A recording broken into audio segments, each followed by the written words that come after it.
क्या एक इमारत सचमुच इतनी ताकत रखती है कि वह पूरे देश का इतिहास, राजनीति और समाज की दिशा बदल दे?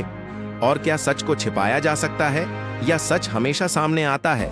इसी सवाल के साथ आइए सुनते हैं बाबरी मस्जिद की पूरी कहानी। बाबरी मस्जिद का निर्माण 16वीं सदी में मीर बाकी नाम के एक मुगल अधिकारी ने करवाया था। मीर बाकी बादशाह बाबर की सेना में एक सम्मानित पद पर थे। इतिहास में उन्हें ईमानदार, अनुशासित और निर्माण कला में दक्ष व्यक्तित्व के रूप में याद किया जाता है।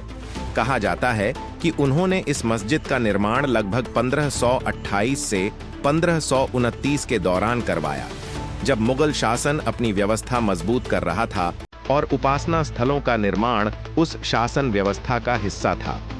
बाबरी मस्जिद भी एक ऐसी ही इबादतगाह थी जहां लोग शांतिपूर्वक अपनी नमाज अदा करते थे। विवाद की शुरुआत तब हुई जब कुछ लोगों ने दावा किया कि यही स्थान भगवान राम का जन्म स्थान है। सन 1885 में सबसे पहला मुकदमा दायर करके इस स्थान को विवाद का केंद्र बनाया गया।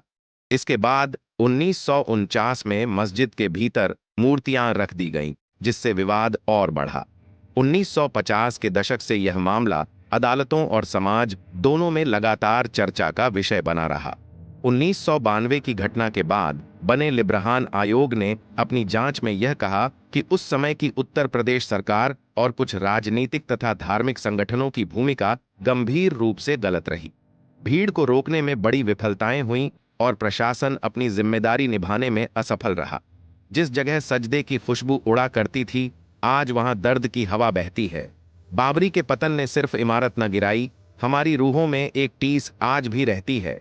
6 दिसंबर 1992 को हजारों की संख्या में जुटी भीड़ ने बाबरी मस्जिद को ढा दिया। क्या मस्जिद तोड़ना चाहिए था? अपनी जवाब कमेंट बॉक्स में जरूर दे और वीडियो को लाइक करे, क्योंकि आज वोट देने का आखिरी दिन है।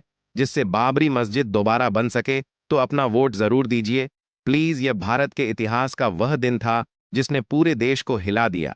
हिंसा फैली, अनेक निर्दोष लोग मारे गए और देश ने एक गहरी चोट महसूस की।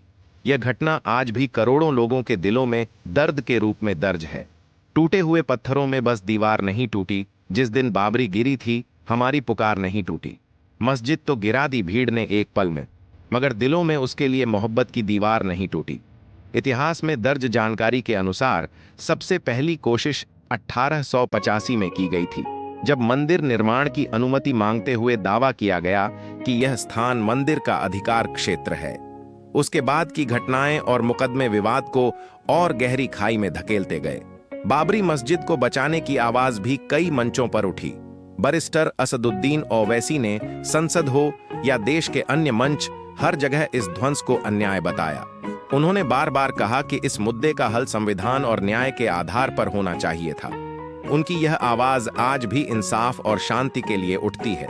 दुनिया भर के मुसलमान 6 दिसंबर को काला दिवस के रूप में याद करते हैं। यह दिन उन्हें उस दर्द, उस अन्याय और उस इतिहास की याद दिलाता है जब एक उपासना स्थल को भीड़ के सामने गिरा दिया गया था, और यह स्मृति आने वाली पीढ़ियों तक जीवित रहेगी।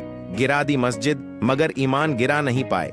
ये जुल्म करने वाले दिल को हरा नहीं पाए। बाबरी के जख्म आज भी ताजा हैं रो रो कर, मगर मुसलमान सच की राह छोड़ नहीं पाए।